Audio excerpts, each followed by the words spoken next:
We are excited to kick things off with for our first book, the fight for privacy: protecting dignity, identity, and love in our digital age. The author, Danielle Citron, is the Jefferson Scholars Foundation Schenck Distinguished Professor of Law and Cadell and Chapman Professor of Law at the University of Virginia. She's won many, many awards, but of particular note, the MacArthur Genius Grant in 2019, as well as meaningful contributions to legislative conversations related to deepfakes, non-consensual pornography, Section 230 of the CDA, trust and safety of platforms, and other issues. So she was going to be kicking things off with a book talk, and our panel to discuss it is Ari Waldman, Professor of Law and Computer Science at Northeastern University, Courtney Radsch, Resident Fellow at UCLA ITLP, and Jerry Kang, the Distinguished Professor of Law and Distinguished Professor of Asian American Studies at UCLA. Danielle, over to you.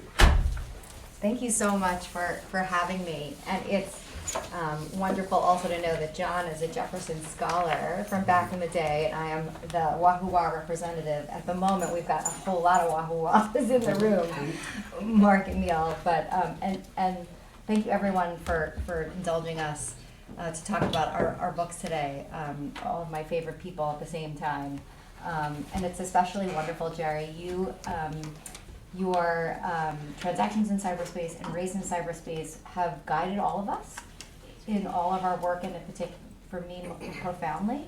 I feel like in chapter 7 you will see, I feel like the first rule is one that you articulated so ever long ago. So thank you.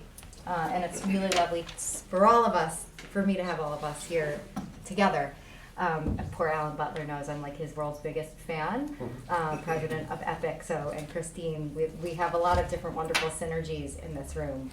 So wonderful to be here. So I'm going to talk about intimate privacy and why intimate privacy is a moral right, a human right, and a civil right. And let me just begin by defining intimate privacy. It's the ways in which we manage the boundaries around our intimate lives. So it's access to and information about our bodies, our health, our innermost thoughts, which we document every second of the day, all day long, right? As we browse, we click, we read, we share, we text, we communicate.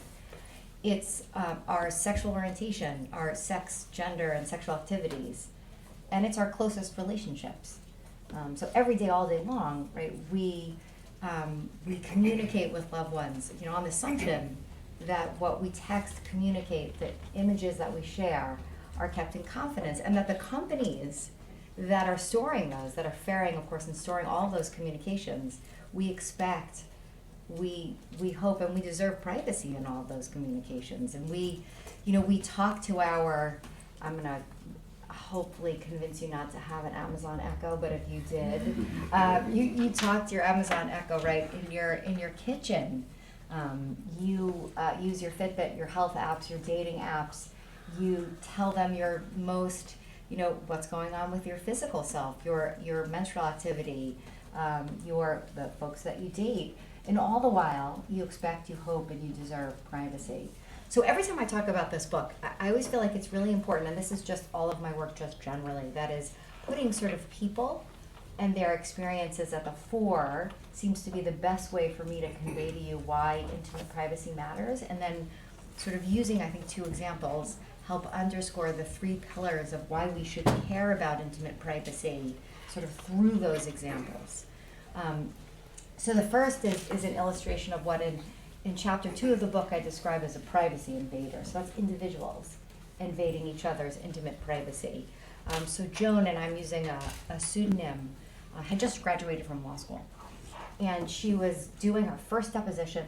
She went and stayed at a hotel for 3 days. And when she returned, she got an email from someone called Not a Bad Guy Too. And when she clicked on the email, and no, God willing, that's not him, right? No, sorry. I can be a little bit of a jokester. I live in such a grim world, and what I write about, I can be sort of silly sometimes. But, right, yeah. She opened the email, and it was a link. It was a link to Pornhub, but the message said something along the lines of, if you know what's good for you, you'll send me more nude photos, or in 24 hours, I'm going to send this to all of your law school colleagues and work colleagues. and she clicks on it, and it's a video of her like going to the bathroom, so urinating, undressing and showering, and it is on Pornhub, and the video itself has her name embedded, so her first name and her last name embedded in the video. And she calls her law school mentor, who's a close friend of mine. He calls me, I call Joan. Joan, no, you're not going to send this person anything. I've been through this process before. It's called attempted sextortion. And let's see what happens, because so many times people throw a lot of spaghetti against the wall and they don't follow through on their threats. So we didn't know. I said, let's just wait 24 hours. And when we wait the 24 hours, and then he proceeds, and I'm going to assume it's a he, I'll call him they, right? It's someone who worked at the hotel, presumably. They then send the links to the video, which then are seeded not only on Pornhub, but at other adult sites and adult finder sites, in which Joan's first name, it's ads that are poses her, suggesting that she's interested in rape fantasies and anonymous sex, and providing her work address. So the person must have mined all of her LinkedIn kind of contacts, presumably, because the video is then sent to all of her law school content, like her friends from law school, her work colleagues, because the person has figured out where she works, which is obvious from any Google search and from her LinkedIn account. And the email that's sent to her colleagues and her friends looks like it comes from Joan, so like a spoofed email, right? And it says like, see me, the email is something along the lines like, I really want to know what you think about this video. It's see my deepest self, I want to share it with you, something along those lines.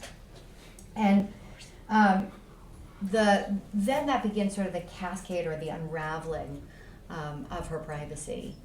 The video is seeded on like hundreds of these sites, and so at the time, her then boyfriend, now he's the kindest human being in the world, her now husband, but she has a full-time job, he's got a full-time job, but they then try to sort of contact all these sites, go site for site to see if they'll take down the video.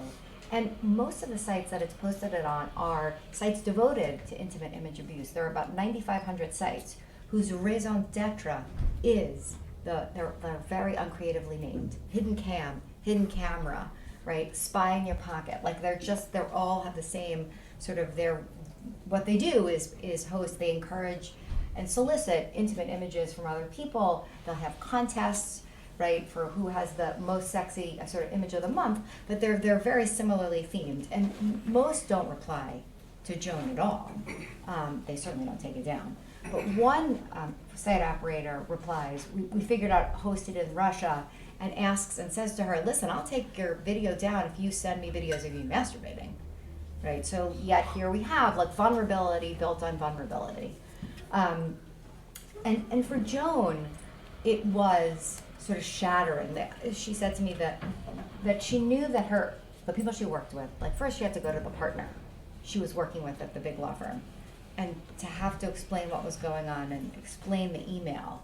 And the person was lovely, but even as she walked out and knew the person, she'd be able to work with the person, but said like, the image that this person has of me now is the image of me on the toilet.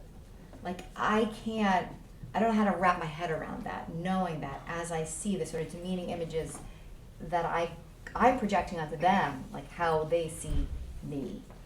And this is just, so for my book, I interviewed over 60 people from around the world. So from the United States, UK, Iceland, India, Australia, and Israel, and sort of person for person who had experienced invasions of intimate privacy, which followed very similar playbooks. They each explained to me that they either sort of in the wake of it gained a lot of weight or lost a tremendous amount of weight, because as they explained to me, and this was true of Joan, I met her twice, she lost an extraordinary amount of weight. And they all said to me, I wanted to be unrecognizable. Like whoever that old self was, that's not myself anymore. I don't want anyone to be able to recognize me from images or from videos. And this was true of person for person as you talk to them, though not everyone. The interesting theme too of reclaiming the body of each getting tattoos, right? Joan had her grandmother's name, on her arm, because she would look down and be like, she protects me. This is now my body and it's hers too, right? So it is this kind of very difficult journey of reclaiming kind of who you are. And as a victim toll of revenge porn, so the non-consensual posting of intimate images sort of online, Joan experienced all three: video voyeurism, attempted sextortion, and non-consensual intimate imagery. But a woman who's an art historian explained to me that it felt like an incurable disease, right? That for years, when you Google yourself, even if now, and sort of part of my work has involved sort of pressuring and nudging and working with lawmakers to get companies to change their policies around non-consensual intimate imagery. And now you can ask Google to de-index in searches of your name non-consensual intimate imagery. But as the art historian explained to me, that even if now, so years later, so post 2015, she can ask them to do that, the question is like, what's coming next? Like redone, like reclips that have been all slightly altered, who's going to receive it next? So you're never quite in the clear. Like, as Joan explains, you live on a knife's edge, right? She had wanted to apply for a fancy clerkship. She was on the law review of a top 5 law school. She said, I was supposed to be able to get something like that, right? That at least she had mentors who were really nudging her, right? Pressing her to apply for a federal clerkship. And she figured, all right, I'll work for 2 years and then I'll apply. But as she said to me, like, I can't apply now.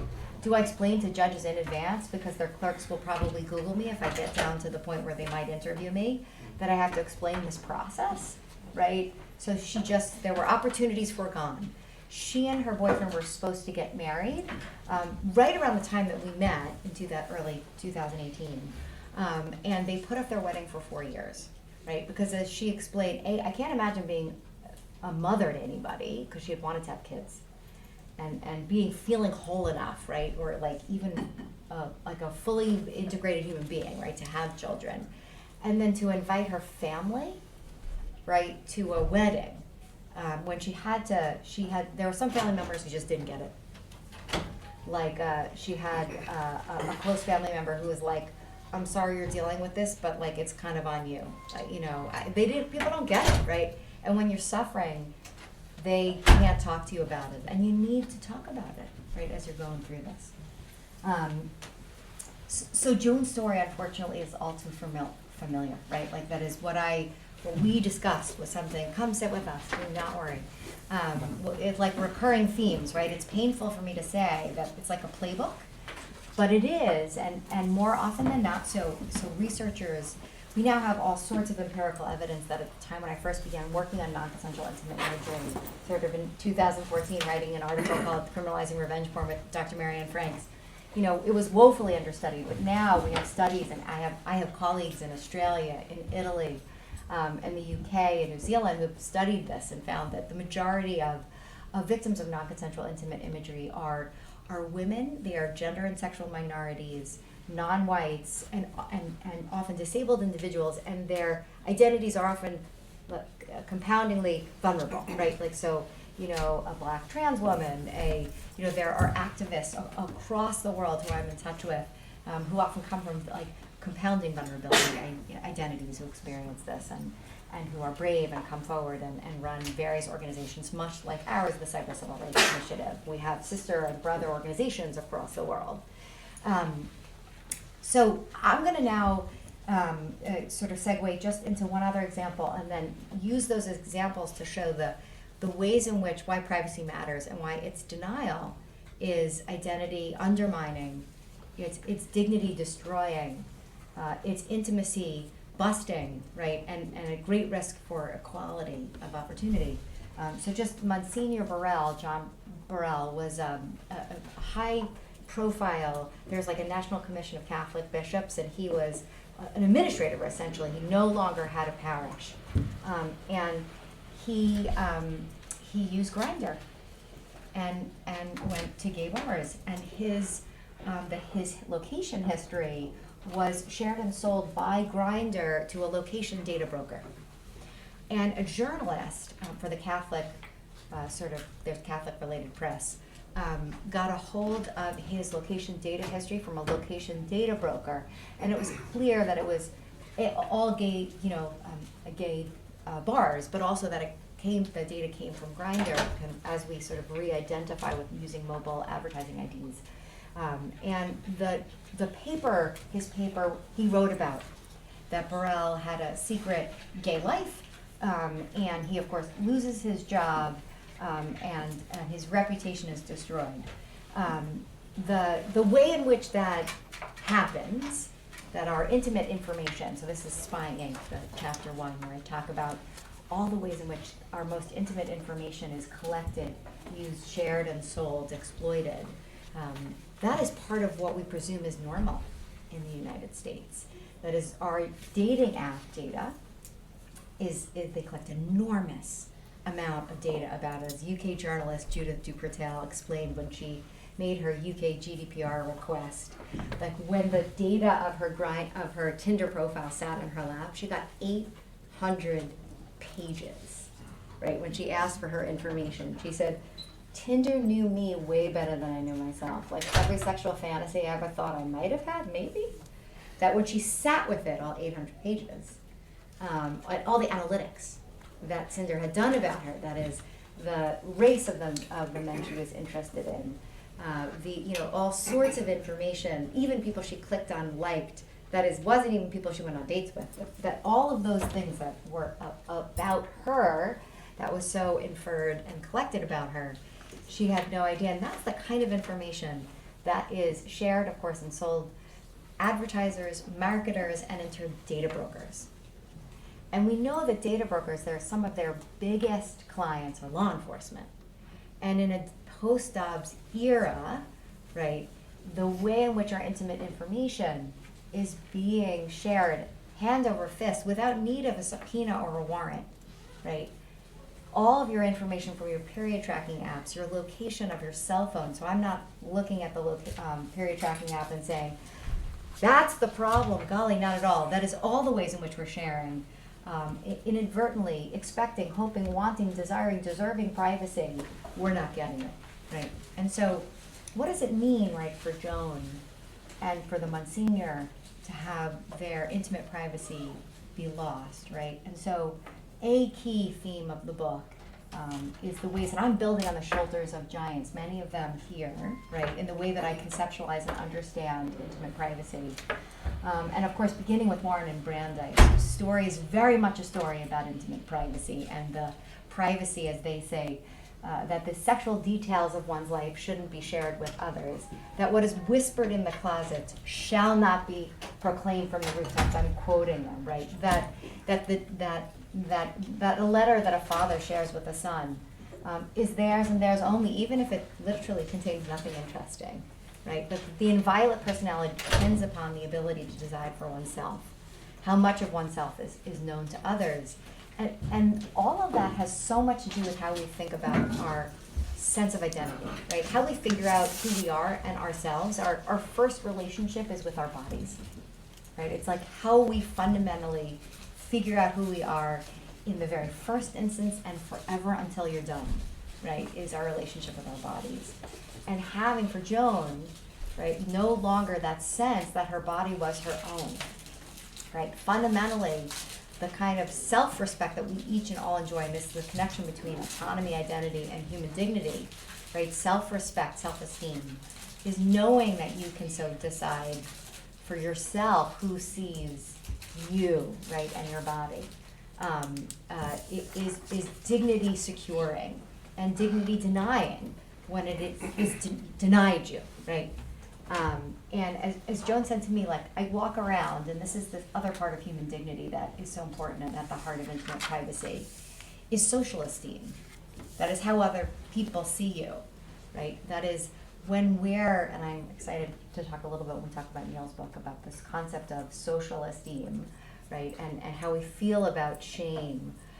But when we feel like other people view us as whole people, right? We have a sort of a sense of ourselves, and others have a sense of ourselves. They can see us as subjects, right? Not as objects. But when we are just a vagina online, and forgive me, that's what happens when you are, or your photo of you or a video of you going to the restroom, right, or masturbating is online. You become a fragment of yourself. You're no longer subject or object, right, to other people. And that's that other piece of human dignity. And, you know, Joan, we know, puts off her wedding, right? Intimacy. So I'm going to quote Charles Freed. I cannot do better than he does when he says in his famous, wonderful book called Anatomy of Values that privacy is the oxygen for love, right? That is, we know that we love one another. I have to say some of my closest friends are in this room, right? How we come to know one another is through we unpeel the layers of ourselves with our friends, right? It's called reciprocal vulnerability, according to social psychologists.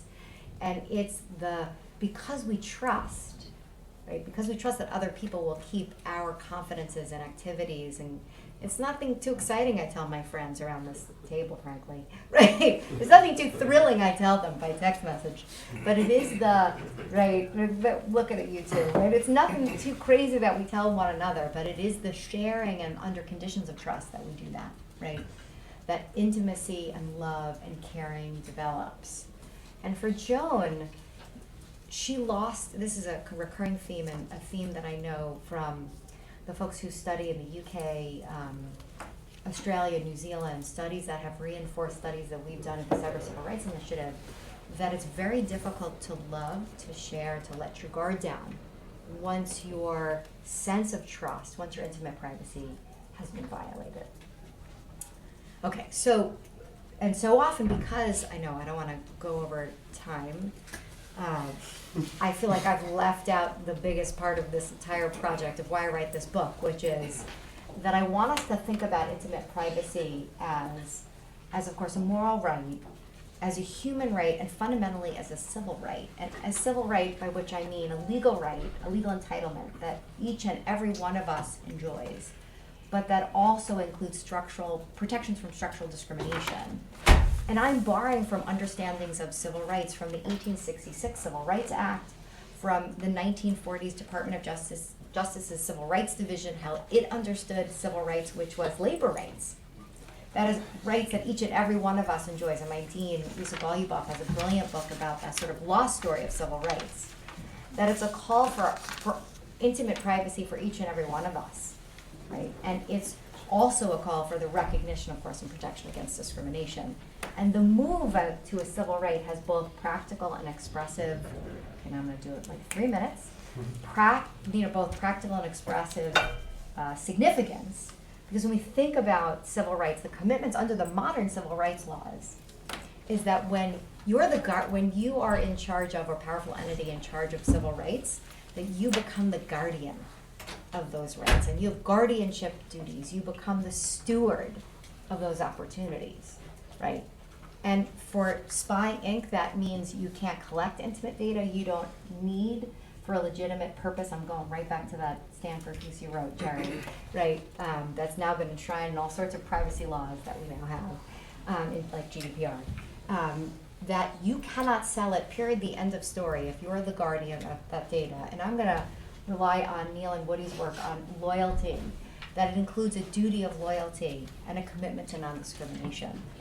It also asks us to this is when I become, everyone hates me, that we revise Section 230, that they are the guardians of our intimate images, and particularly, so I've written a piece called How to Fix Section 230 that even revises some of the book to be more clear and more careful. Post-obs, I'm now terrified that we have certain bad Samaritans we exclude from the immunity, those that traffic in intimate privacy violations, and that there are certain duties of care that we prescribe in statutes that Congress can do it, and I tell them how in my recent article, a duty of care when it comes to intimate privacy violations and cyber stalking. So if I leave you with anything, and I can't wait to talk about it with this amazing group, it is the notion of intimate privacy as a foundational value that each and every one of us enjoys, that we all are in this together. We've done some interesting progress on the Hill. Alan, thank you so much. ADPPA, integrating a lot of some of these ideas into that law, that bill that has some bipartisan support. We're making some inroads on Section 230. I'm not promising anything. And so I'm going to stop. But Thanks so much, everyone, for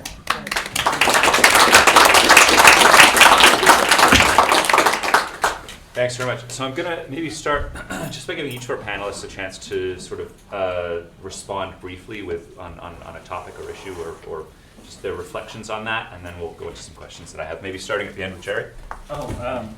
Thank you. Look, it's great to be here for 1,000 reasons. In an alternate universe, I remain mostly a privacy scholar, but I shifted to civil rights, and the framing of privacy as a civil rights issue is intensely interesting to me. So I think the book is extraordinary. I don't need to tell you that Danielle is an amazing writer and has done such a powerful job of articulating the unique harms that sound in dignity and fairness that come from the technological lives we've created for ourselves, oftentimes just for efficiency and just to make a buck. And she does that throughout. I think the most interesting thing, putting my hat on as a legal scholar, is the intentional move to pivot into a civil rights framing.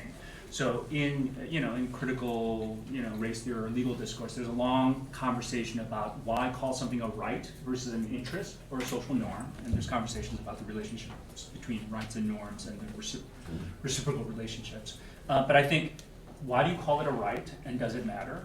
And why do you call it civil, and does it matter? And there's a lot of moves of saying civil right includes human rights, you're also suggesting it's a moral right. And so the possibility is that there's so there was an intentional decision to call it a civil right.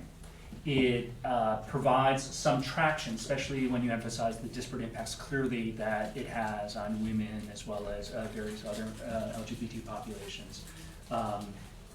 And so it's doing clearly some work, but of course the pushback is naturally, is it really doing all that? And is it just a framing job that doesn't actually win? So those are the questions I would press a little bit on. I'm not gonna spend just one more minute and then I'll stop, in part because I wanna hear the conversation across all of us. I think to suggest that the work of calling it a civil right is important because one, it permits injunctions, two, it has positive rights implications, including guardian affirmative responsibilities, I think is not entirely persuasive because civil rights also include damages, and there are also other kinds of rights, including property rights, obviously, that include injunction, so it's not a unique one-to-one mapping. So maybe it does injunctive stuff, maybe not. And to then suggest that civil rights, that framing is especially useful because the idea of civil rights makes it a positive sort of obligation, affirmative set of guardian responsibilities, also seems odd because most of civil rights, as we understand it, is straight anti-discrimination law. So when an employer, I think generally speaking, when Denny's decides not to serve certain people over another, no one assumes Denny's is a guardian of our civil rights to be able to eat, flapjacks in the morning at 2 a.m. after a long party. You could say that. It is a little bit probably heroic to assume that that's how we understand on day-to-day bases what a civil right obligation actually is. So I guess a part of me is a little bit skeptical about whether the civil rights framing does work, in part because we know how civil rights, what's going to happen to what we think to be civil rights right now in the context of structural challenges, affirmative action, reckoning with history. So that's the hard part, and we could press on that. Thank you. Ari. Great, thank you. That's very generative, and I have a lot of thoughts on that, and I hope we get to talk more about your questions, Jerry. I want to focus a little bit on the queer examples, or the LGBTQ examples that Danielle gave, and as Danielle knows, not just from our group text, but from all of the reception, how fantastic and how canonical and how important this book is. And it's important not just for the people for whom other people knowing that they go to gay bars is stigmatizing. It's important even for those people who are proud, right? Who are absolutely fine in their lives, in their families, in their professional lives, having other people, or at least telling the world that they're on Grindr or that they're at a bar. But that harm exists even if you're proud, because the stories that Danielle are telling are classic examples of the weaponization of technology to police sex. And when you weaponize technology, you weaponize other institutions too. But when you weaponize technology to police sex, there are always the same people that are on the receiving end of harm, right? And what I want us to think about is that there is a through line, and Danielle's story gets us toward this, but there is a through line between the weaponization of technology, even against people who feel that they have nothing to hide about their sexuality, to people throwing Molotov cocktails into venues that hosted a drag reading hour. And that doesn't sound like those two things are the same. And the example that I'm giving just happened. It's not the first time it happened, but it just happened yesterday. It's the 5th time in 2 months where people have vandalized using various sorts of physical weapons, libraries, bookstores, other venues where children are inside and being read to by a drag queen. That through line between the story that Danielle is telling and these horrors that we're seeing increasingly in our society has to do with the value that other people give to these humans, right? Danielle spoke about the difference between being a subject and being an object. When you see someone as an object, and Danielle talks about this quite a bit throughout her book, when your conceptualization of other people is as an object, you feel entitled to control what they're doing, whether it's through sextortion, whether it's through non-consensual pornography, whether it's through direct harassment, intimate partner violence, right? There is a stone's throw between objectifying someone, seeing yourself as entitled to their space, to their identity, to their lives, to where they can go, and then taking that entitlement and thinking that you have the right to harm that person and to harm their identity and to harm the people that they're with. So Danielle's book is about privacy. Danielle's book is a direction about how we might protect privacy, and we should talk about the ways that we might be able to do it better. But Danielle's book is also a call to warn all of us that it doesn't stop with the internet. It doesn't stop once you objectify someone because of the affordances of technology, because of the weaponization of technology. It doesn't stop. It gets worse, and it's only going to get worse unless we listen to people like Danielle and do something about it. Thanks. And Courtney.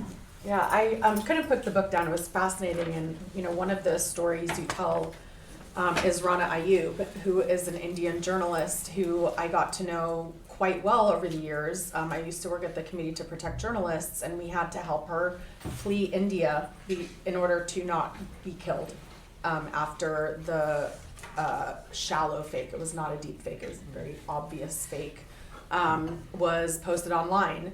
And she is one of literally countless journalists that I have met over the years, who, all of them women, who, many of them, religious minorities or other types of minorities, but overwhelmingly women, whose intimate information is out there, and it has all of the issues that you talk about in your book.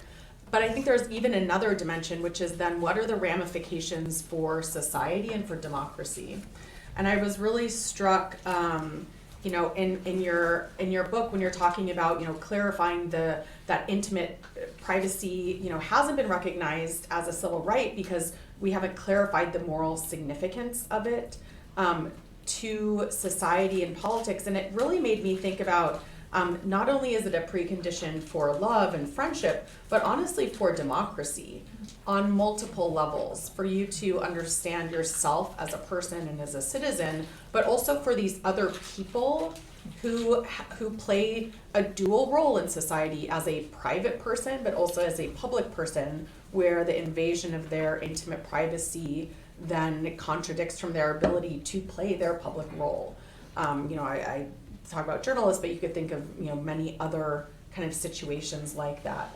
And I'm really interested to hear more about the civil rights discussion, because I found it very compelling, this idea, because I've been really steeped in the human rights framework, where we have Human rights are considered as obligations on countries and states rather than companies, and there is the business and human rights framework that tries to kind of provide some guidance on that, but it really does seem to be missing. And so I found it very compelling, this idea that it's not only about protection of rights, but also positive obligations. And that is the type of framework we need to figure out how to take, both in the US, where I think human rights doesn't really resonate as a term with a lot of citizens and lawmakers, but also internationally. I just read this and I was like, oh my gosh, how can we use this conceptualization internationally to better protect so many of the people where not that all of these companies are based in the US, but a lot of the very public platforms where intimate data and privacy is then invaded are based in the US and are protected under these Section 230 protections, which I completely agree need to be revised. And it's really fascinating, being in the freedom of expression community where that is the holy grail is to Section 230. And I have been in countless meetings where, oh my gosh, the internet would not have existed. Okay, great. Well, it's decades old now, so maybe we need to put on some grown-up pants, right? And so I found that very, very powerful. But and I thought there was even another dimension here, which I wanted to dig into a little bit more, is not just the creation of the data and the imagery, but also what that then does to the machine learning and predictive abilities. That's not only about, as you said, knowing you better than you know yourself, and the next step is then getting you to do things or to think about things or to whatever that kind of compulsion that can then result from that sort of information. And I know you're focused on thinking, narrowly, it's intimate privacy, especially images, and thinking about law around that. But it really made me think about a framework for intimate data more broadly and what that might do for us so that we can, buy the food we want without having our health insurance go up because we're eating crappy, unhealthy food, or, whatever the issue is. It seems like there's all this sort of intimate data, and so it's about thinking about intimate privacy, but also how can we put controls around what is even datified in the first place, not even collected, but even the concept of what can be datified. So anyways, I loved your book and loved your work, and I know that women around the world are looking to what this country is doing and the work that you're doing with lawmakers to figure out some of these really tough questions, and hopefully, as you say, make some of the companies internalize some of the costs that they have externalized until now. So I want to thank you all of you for the comments. I want to open things up with by digging a little bit more deeply into some of the solutions that the book proposes. Because I think one of the great things about the book is it doesn't just point to the problem, it has clear and specific legislative solutions. And maybe beginning with what Jerry's first point regarding the civil rights based approach to privacy, which I think is one of the central themes in the book. So should I maybe give it back to Danielle just to respond to some of the questions that were raised, and then we'll open it up on that specific question. Yeah, sounds great. So the civil rights framing is one that, so I should be dipped in cynicism by now, right? Given my work. What do they say? The acid cynicism of Holmes, right? Mm-hmm. I'm not there, right? And rather than looking at our civil rights obligations as our dennies, right? Of course, public accommodations is the finest traditions of schools, right? As guardians of our educations, and employers as guardians of our opportunities and freedom from sexual harassment in the workplace. And we live in a society in which the ideal, unfortunately, especially the last 7 years, has not mapped on that, as we've seen a woeful and horrible retrenchment of our opportunities. Whereas I have to say, 2014, when I first began working with then the Attorney General, Kamala Harris, like, we really were like, we were in a moment. And we were gonna have a cyber exploitation task force, and we were gonna make change, and we did make change, right? But it was before the advent of the real normalization and mainstreaming of hate speech. That is, I wrote about in 2011, the sort of mainstreaming of hate speech and how intermediaries ought to handle it, right? That is, what is now so thickly normal is indeed bigotry, hatefulness.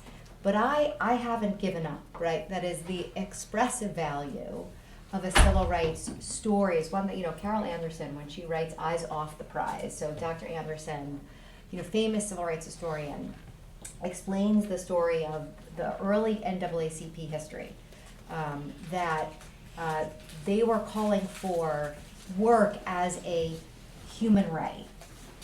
And that Eleanor Roosevelt goes and talks to her and talks the NAACP's leaders out of using the concept of human right out of their discourse, because it will then lead to people accusing them of being communists. And this is when, you know, we're in a huge Red Scare. And the NAACP says, we hear you, right?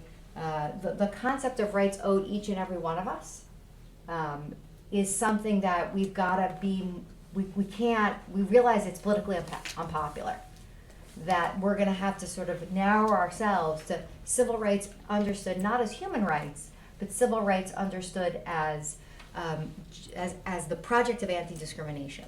And they did great, right? That history we know is one of success, right? That's being ratcheted back bit by bit, all of our, frankly, civil rights, right? So many civil rights are on the chopping block sort of post-Dobbs. So it's not to say that I am feeling bullish, but the expressive value of what it means to say something is a right rather than a legally protected interest like a tort or, you know, a property interest, all very important, of course, but that the rights discussion has salience in ways that resonate, that have, I think that stewardship, it matters, calling it that having duties of care and loyalty and anti-discrimination are a huge move in a world in which we view data as a consumer protection problem, that you can collect, exploit, and too bad, so sad, that it has democratic implications in profound ways, and as for equality. So I guess I'm not giving up on using it for both practical and expressive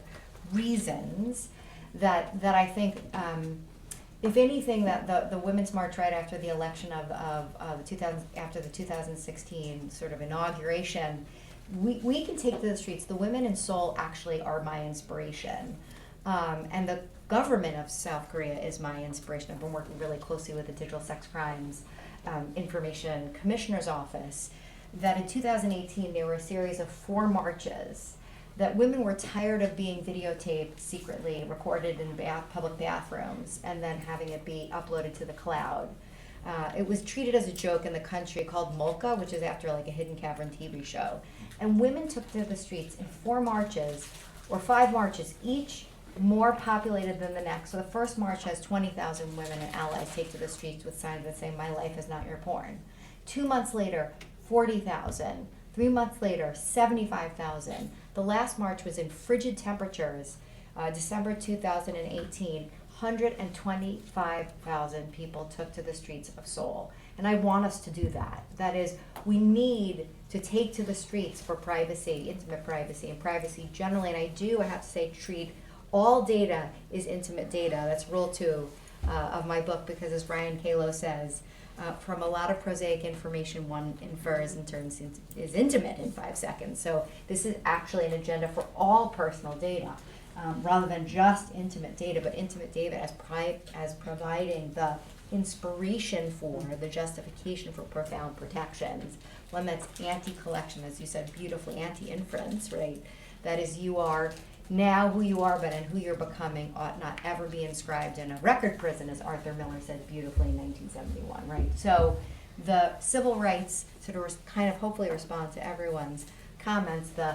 I think the civil rights conversation has practical value, but crucially, and I've long written about the expressive value of law, that is norms changing. It's the law within us changing. I refuse to give up That is, we need to take to the streets. The notion that we're like gonna take jobs sitting down is bullshit, sorry. I know we're on YouTube, forgive me. I'm not taking it standing down. I want us all out there because as Ari said well, right, the calls to Jewish daycares and the bombing of, libraries because we're, a drag queen is reading a children's book, right? That is, the threat is physical, right? It is death now. And it is true as well of intimate privacy violations that lead to rape and stalking offline that have deep physical costs. So I do think that the language of civil rights has long meant something to us, that it's resonating, that the human rights conversation has not translated in Europe. GDPR is weak sauce in my mind, right? It is, no offense, but it is like a hardened or more robust notice and choice. And are we kidding? Woody would say, are we joking here? Right? Like, bye-bye. So human rights hasn't gotten us all the way there either, right? And so my hope is, and I work closely with the governments of South Korea, Singapore, and the UK and Australia, that my hope is that, as we change how we talk about these things, we can help change and transform even what human rights means on the grounds as a practical matter. So I hope that I'm trying to integrate, all of your wonderful comments. So I want to dig more deeply into some of the other aspects of the solutions that are proposed then. Maybe starting with Section 230 of the Communications Decency Act, because I know that Can you people say are decency just a little bit? Yeah. Can you lean in? Communications. Decency Act. I'll explain why. And its role, for those who don't know, in immunizing platforms for the role in hosting and facilitating the privacy abuses that you mentioned, and other aspects of their conduct. And I kind of want to ask the panel, first of all, about their thoughts regarding reform proposals, and I kind of want to scope that through two recent developments. One is recent reform efforts related to Sesta Fosta, which created a carve-out within Section 230 for material facilitating sex trafficking, and has had divergent opinions related to its impact. There have been criticisms that it has made life less safe for sex workers. And the second sort of framing that I want to do is through Gonzalez v. Google, which is going to be before the Supreme Court soon, and regarding SCOTUS intervention in this space. So I think both of those are extremely important to considerations of Section 230. I kind of want to give the panel a chance to respond, maybe starting on the end, if either Jerry or Ari wants to take that. Ari, do you want to? Sure. So let's bring this. Let's talk about this through the context of Danielle's book, as opposed to just generally. I think there are many of us in the room may know about the arguments that if we do anything to Section 230, the internet is going to collapse. Courtney was getting at that as well, right? Not just the internet, but the sky is also going to fall if we touch Section 230. Sesta Fosta is a good example of a rule that uses, let's say, traditional approaches to accountability and liability as it applies to technologies that don't fit those traditional means of accountability, as a result giving companies an excuse to just say, well, we're not going to host any of these social things. We're not going to host anything that could have even a tinge of connection to sex, which of course is going to disproportionately harm those people that Gail Rubin says on the bad side or the wrong side of the sexual hierarchy. Again, weaponizing technology, in this case weaponizing law, to police sex is always going to have that effect.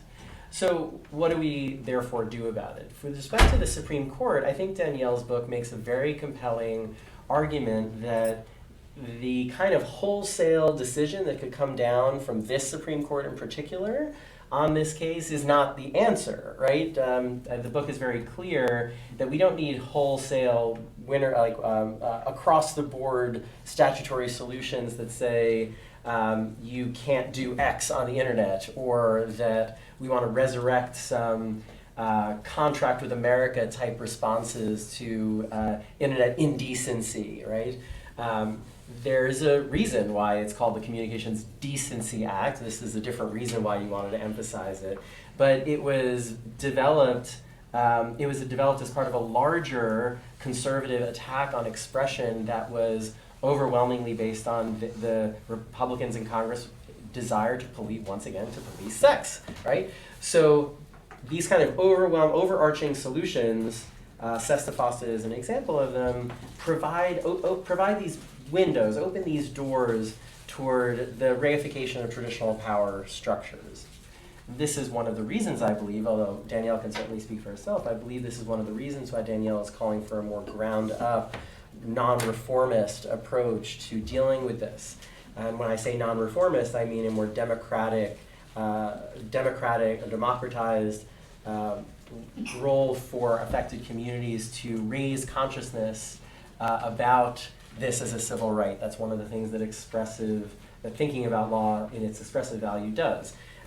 So if that is, Danielle's prescription, I think is not easy, right? We shouldn't confuse a better solution with an easier one. It's not an easy solution, but it is the solution that in the long term we need if we want to change the dynamics of how the law interacts with us and how we interact with each other. Because the law plays, as technology also plays, an extraordinary role in telling us what we think is okay. Woody's work on the design of technologies is a really good example. Technology design not only directs us and guides us and tells us we can do certain things, technology as well as law has certain affordances that tell us the difference between right and wrong. If we allow this Supreme Court, on the other hand, to make these kind of broader decisions about what is and what is not okay, they're going to make the same mistakes and harm the same people that they have planned to harm and will continue to harm in other areas of our lives. Look, I've not stayed abreast of all the different kinds of ways to modify 230. I think inevitably that is something that's going to happen either through creative judicial interpretation or through statutory intervention. I guess what I want to say is that as between the specific recommendation that's trying to actually put back on an obligation to take reasonable steps to actually curate content, which is in some ways deeply consistent with the original purpose of the provision, or to think about limiting 230, this is going to sound like inside baseball now, limiting 230C1 to really publication and defamation-based torts that would not immunize people from making very bad, say, design choices and building up platforms and then being held responsible for doing that. I think there's different ways to, quote, solve the problem. I think the harm, to bring it back to the book, which again is an extraordinary text, I think frankly, the powerful narratives that are explained and explicated in that book make the hydraulic pressure for change just increased, and I think that's incredibly important. I do always try to figure out in what ways Section 230 looks different and how I change it looks different once I conceptualize it as a civil right versus a bunch of other rights that we can actually consider. And there's interesting conversations about whether we think about Section 230 really as a platforming conversation, which then triggers public accommodations metaphors, which then triggers a particular line of civil rights thinking versus another. But I think it's inevitable that change will come, and I'm not exactly sure what's most likely. It needs to change. I think everyone agrees. Well, oddly enough, though, there is a whole contingent in DC who still doesn't think that. And it's fascinating being part of a working group who's trying to figure out how to really convince Congress that they need to keep it intact. And I think part of the problem with Section 230 is it's really focused on expression, but we are actually in a data economy. And so there's this concept that because of user-generated content and wanting to allow this great expression, that companies should not be subject to liability for hosting that content. But I think that we're in a different period. Everyone has forgotten about the Good Samaritan aspects of the law. And if you look at what Europe is doing, I think they're really trying to figure out how you do that balancing between allowing the expressive aspect of user-generated content on platforms, but also requiring some guardrails to be put up, such as a notification system, notice and takedown, a form of remedy. Like, these are all missing from here, and the idea that you need to you need to adhere to certain obligations in order to gain the protection from intermediary liability. And you mentioned the Google v. Gonzalez case, which I think is really interesting, because similar to how you're working with all these governments on intimate privacy, I work with many of the same governments on terrorism and violent extremist content, which Australia and New Zealand really want to remove from the internet. The UK, EU really want to figure out how to deal with that. And so the Gonzalez Google case, deals with recommender systems, and everyone really wants to understand how are these recommender systems, leading to extremism, or as in your book, leading to recommendations for this type of terrible content. And there's no insight, there's no transparency into that, there's no responsibility, and we have no guardrails, because we kind of said, we want to make it so easy to start a company. But in a lot of sectors, you can't just go start a baby food company, right? You actually have to make sure you know what you're doing. So maybe we need to take the same approach if we're talking about, creating platforms for user-generated content. A, because of the expressive impacts of that, but B, because none of these platforms, with rare exceptions, are only about expression. They're really about data generation and data collection and data learning. And so I think we need to be realistic about that. And then I also was wondering, if we're talking about obligations, the companies formed the Global Internet Forum to Counter Terrorism, which has a shared hash database of content that has been identified as terroristic. There are lots of problems because we don't know what content it is in, there's no independent audit, but the concept that they are coordinating across the internet to take down this very problematic content seems like it would be a really interesting thing to think about for intimate imagery. It's in there. And Chapter 9. exactly, Yeah. right. But you didn't have a chance to talk about it, and so Okay. I really enjoyed, because I think too often we're talking in silos in these kind of thematic discussions, and that thinking about how can we use these tools that are developed in one sector for another, and how could that be imposed as an obligation through Section 230 would be really interesting. Courtney, if I may, sorry. Yeah. Courtney, if I may, a lot of what you say resonates with me. I think I agree with 95% of that comment. One of the things I think we might want to think about, though, is whether we shouldn't look to Europe as an example. I think maybe if we could, we should do better. Yeah. Because Europe's response to this, and I'm not saying you were endorsing that, you just mentioned it as they may be doing something different than doing nothing, right? At least they're doing something. More violent, worse. But Europe's approach here, the European approach in this space, maintains this idea that what we're dealing with here is expression. And I really liked your distinction between it's the traditionally understood as expression, and you said what's really happening here, this is part of a data economy, and this is really data extraction. Can we say data economy, but jobs?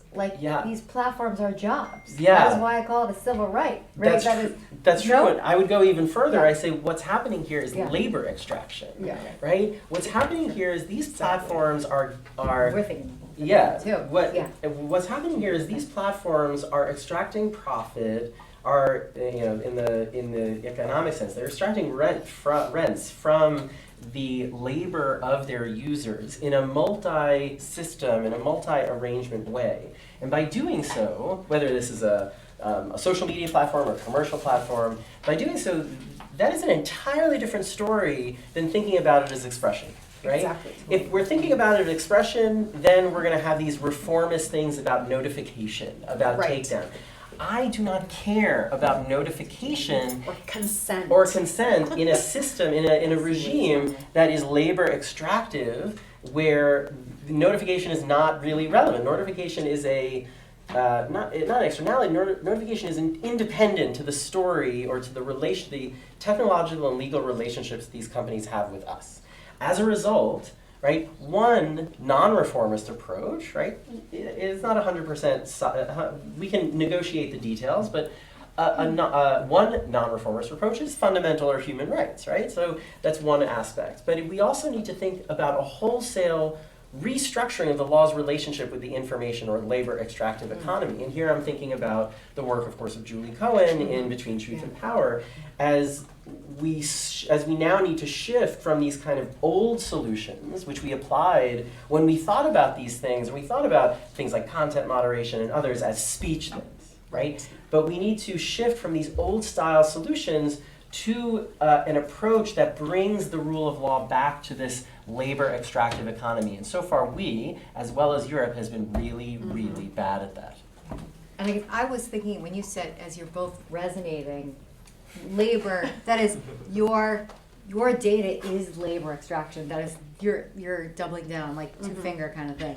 And what I meant by jobs is that what's happening online is happening, that is, it's our work, it's our networking, it's our job opportunities. So I need not our data, as companies are using, exploiting, extracting it, age of surveillance capitalism, information capitalism. No, that's not how I mean it at all. That is, that our online reputations are inextricable from our ability to work.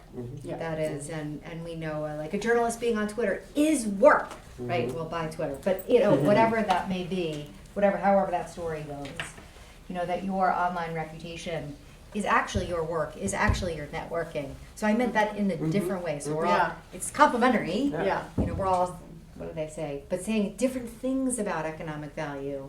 One, for me, it's content facing the world and what the world is thinking about you rather than what companies, how they're, using, abusing way. Right. Yeah.